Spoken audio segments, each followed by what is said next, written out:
Good morning student, welcome to the online class. ये class 8 की maths की class है और आज का हमारा मैथ्स का जो एक्सरसाइज है दैट इज़ एल्जेब्रिक एक्सप्रेशन।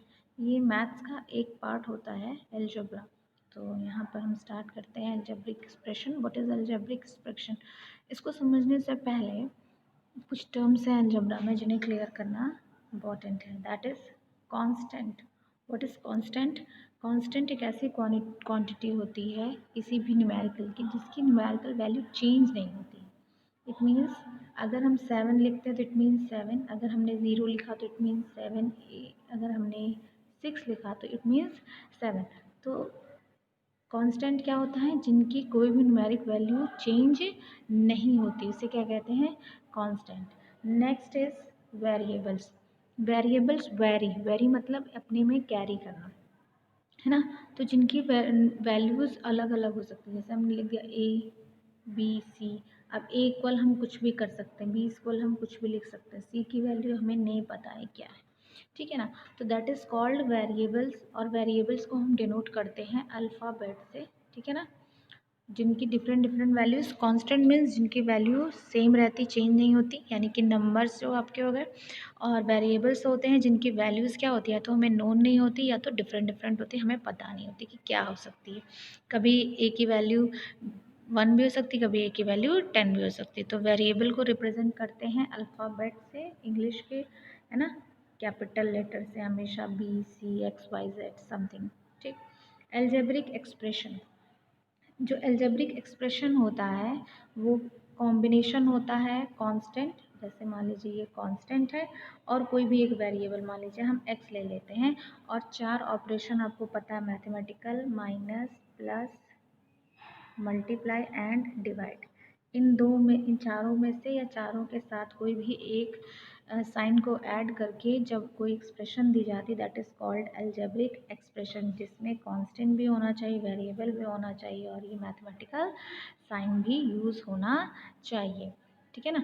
जो डिफरेंट करता है एक एक्सप्रेशन को, that is only 2 sign, plus and minus, multiply and divide cannot separate the algebraic expression, only plus and minus separate the algebraic expression, ठीक है ना। तो इससे कुछ टर्म्स आ गए।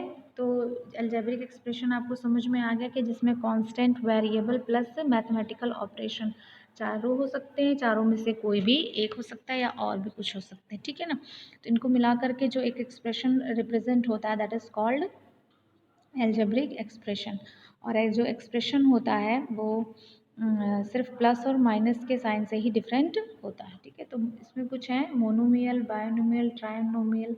तो आप इसे समझ सकते हैं, mono means single, bio means 2, try means 3, है ना। तो मोनोमियल मीन्स जिसमें एक एक्सप्रेशन हो दैट इज़ कॉल्ड मोनोमियल, जिसमें 2 एक्सप्रेशन हो दैट इज़ कॉल्ड बायोनोमियल, और जिसमें 3 एक्सप्रेशन हो दैट्स कॉल्ड ट्राइनोमियल। मैंने अभी आपको बताया कि अगर हम लिखते हैं x+3 तो ये मोनोमियल नहीं है, इसमें एक है और इसमें भी एक है, 2 हो गए, ठीक है ना। अगर हम लिखते हैं x/3 तो आप कह सकते हैं ये डिवाइड है, तो ये 2 नहीं, ये एक ही मोनोमियल एक्सप्रेशन इस तरह से आएगा, ठीक है ना। जैसे कि आप देखिए कि आपने लिखा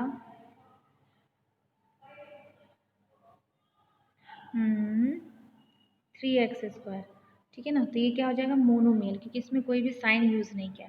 लेकिन जैसे ही इसमें +3 कर दिया तो ये क्या हो गया? 2 हो गया। -4 कर दिया तो ये क्या हो जाएगा? क्या ये ट्राइनोमियल हो जाएगा कि 1 2 3? नहीं, क्योंकि 3 और 4 सेम है, और ये क्या हो जाएगा? इसमें से माइनस हो जाएगा, तो ये बायनोमियल, यानी कि प्लस माइनस ही 2 ऐसे साइन है जो किसी भी अलजेब्रिक एक्सप्रेशन को डिफरेंट पार्ट देते हैं, ठीक है ना। तो 2 होंगे तो 2, 3 होंगे तो 3, 4 होंगे तो पॉलिनोमियल हो जाएगा, यानी सिंगल हुआ तो मोनो, 2 हुआ तो बायो, 3 हुआ तो try, okay. Next is factor. आपको पता है फैक्टर्स क्या होते हैं, कि जैसे आपने अभी पढ़ा है कि x² है, इसका मतलब x into x, that is called her factor, ठीक है ना।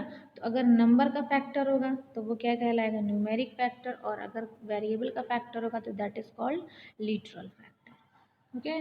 नेक्स्ट है कोफिशिएंट।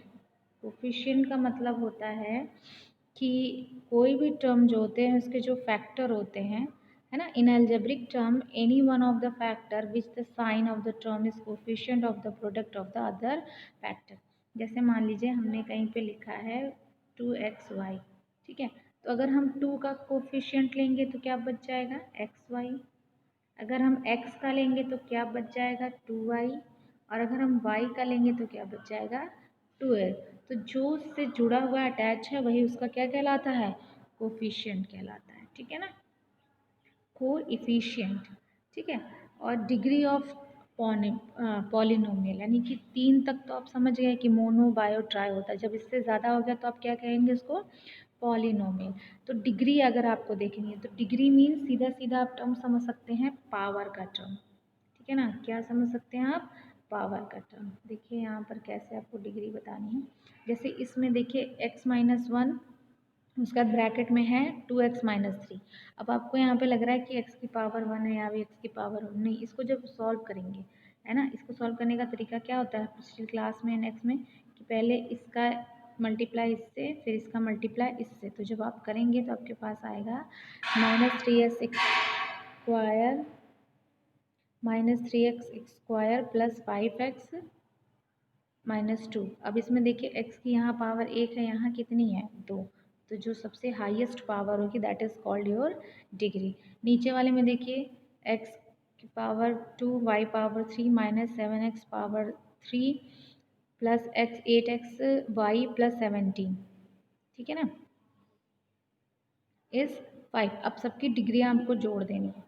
x की सबसे हाईएस्ट डिग्री क्या है 2, y की सबसे हाईएस्ट डिग्री क्या है 3, है ना।